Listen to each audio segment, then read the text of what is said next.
Sindh assembly ने बलदियाती तरमीमी bill मंजूर कर लिया। बिल की मंजूरी के दौरान अपोजिशन ने एहतजाज किया। स्पीकर सिंध असेंबली आगा सिराज दुरानी ने रूलिंग में बलदियाती बिल मुतफ़िका तौर पर मंजूर होने का ऐलान किया। बिल पर गवर्नर सिंध ने एतराज़ किया था। बलदियाती तरमीमी बिल की मरहलावार मंजूरी के दौरान अपोजिशन जमातों ने स्पीकर के डाइस के सामने एहतजाज किया, एजेंडे की कापियां फाड़ दी और बिल नामंजूर के नारे लगाए। तरमीमी बिल की शिक के मुताबिक कराची समेत सिंध के 6 डिवीजनल हेडक्वार्टर्स में टाउन बनाए जाएंगे।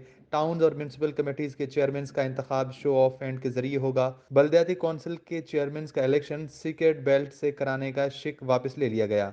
बलदियाती तरमीमी बिल में बलदियाती कौंसिल को 9 सूबाई महकमों के उमूर में अख्तियार दिया गया। सिंध पुलिस के उमूर में मुंतखब बलदियाती कौंसिल्स को शामिल किया जाएगा। बिल के मुताबिक SSP मुतल्लिका बलदियाती चेयरमैन से राब्ते का पाबंद होगा। पुलिस के उमूर और अमन अमान से मुतालिक पुलिस अफसरान रिपोर्ट बलदियाती कौंसिल को देंगे। प्रोसिक्यूशन, पुलिस एडमिनिस्ट्रेशन और क्रिमिनल केसेस में बलदियाती नुमाइंदों का अख्तियार नहीं होगा। वज़ीर आला सिंध सैयद मुराद अली शाह ने असम्बली में खिताब करते हुए कहा कि अपोजिशन ने एक बार फिर लिसानियत शुरू कर दी है। ये कब्जे कब्जे के नारे लगा रहे हैं। क्या हम मुंतखब होकर नहीं आए असम्बली में? पीपल्स पार्टी सबसे ज़्यादा वोट लेकर असम्बली में आई है, जबकि लिसानियत करने वाला लंदन बैठा है। ये लोग उनकी सोच जहनों से निकाल नहीं सके। उन्होंने मजीद कहा कि यह कहा गया कि नासिर शाह दूसरी जगह का है और वो यहाँ के फैसले कर रहा है। नासिर शाह सिंध का है और सूबे की ही फैसले करेगा। हम अक्सरियत में हैं, सूबे के फैसले हम करेंगे, हमें पाकिस्तान का हिस्सा समझो। रिपोर्ट शेर आजम, वश न्यूज़, कराची।